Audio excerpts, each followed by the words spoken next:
विनोदाचे बादशाह दादा कोंडके यांच्या मूळ गावी आज इंगवली या गावी मंत्री जयकुमार गोरे यांच्या हस्ते दादा कोंडके यांच्या स्मारकाचं भूमिपूजन झालेलं आहे। यावेळी स्थानिक आमदार शंकर मांडेकर सुद्धा उपस्थित होते। दादा, आज जयकुमार गोरे यांच्या हस्ते स्मारकाचा भव्य भूमिपूजन सोहळा पार पडलेला आहे, काय नक्की या हो, स्वर्गीय दादासाहेब कोंडके यांचा आज जन्मदिवस आणि त्याचं औचित्य साधून ग्रामस्थांनी या ठिकाणी या कार्यक्रमाचं आयोजन केलं आणि खऱ्या अर्थानं त्यांच्या स्मृतीला उजाळा देण्यासाठी किंवा त्यांच्या ज्या आठवणी आहेत त्या कायमस्वरूपी लोकांच्या स्मरणात राहिल्या पाहिजे म्हणून हे समारोह होतं आहे। आणि त्याचं भूमिपूजन आज राज्याचे ग्रामविकास मंत्री जयकुमार गोरे साहेब यांच्या शुभ हस्ते आणि सदाभाऊ खोत असताना आमचे विधान परिषदेचे आमदार आणि विधानसभेचे आमदार पडळकर साहेब आणि मी स्वतः या ठिकाणी होतो। आमच्या सर्वांच्या उपस्थितीत भूमिपूजन आज झालेलं आहे, याचा मलाही मनापासून आनंद आहे।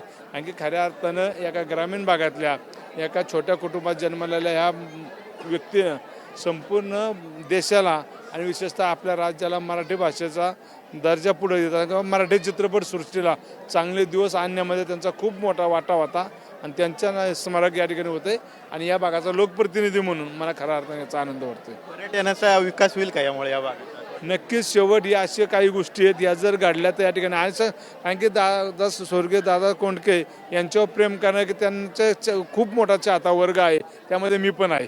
त्यामुळे अशा व्यक्तीचं स्मारक झाल्यानंतर या ठिकाणी हे पाहण्यासाठी किंवा त्यांचं जन्म गाव आहे हे पाहण्यासाठी अनेक पर्यटक या ठिकाणी येतील आणि याचा फायदा नक्कीच भविष्यकाळात ग्रामस्थांना होईल।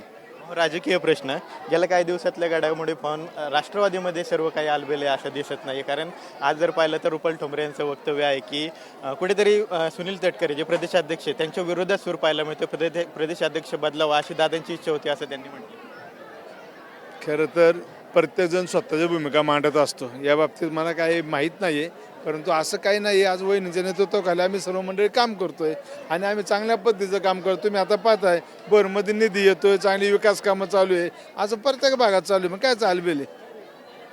अजिबात काही नाही, अजिबात काही नाही, पक्षात काही नाही चालू, काही नाही। आता प्रदेशाध्यक्ष निवड झाली, युवक प्रदेशाध्यक्षाची निवड झाली आणि युवती प्रदेशाध्यक्षाची निवड झाली, संघटना चांगली बांधणीचं काम चालू आहे ना।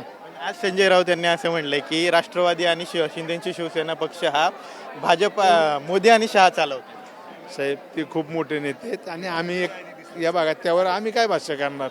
शेवट जो त्याचा पक्ष चालवत असतो राष्ट्रवादी काँग्रेस पार्टी म्हणजे अजित पवार साहेबांचा जो पक्ष आहे ते सुनेत्रा वहिनी त्यांच्या नेतृत्वाखाली सक्षमपणे चालवाय सक्षम आहेत।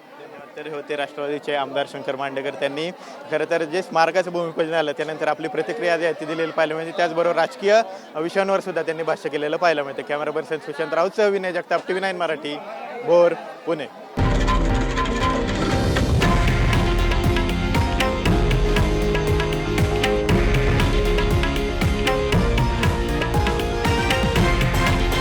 हे आहे देशातील नंबर 1 न्यूज नेटवर्क आणि आपण पाहत आहात TV9 मराठी, एकमेव।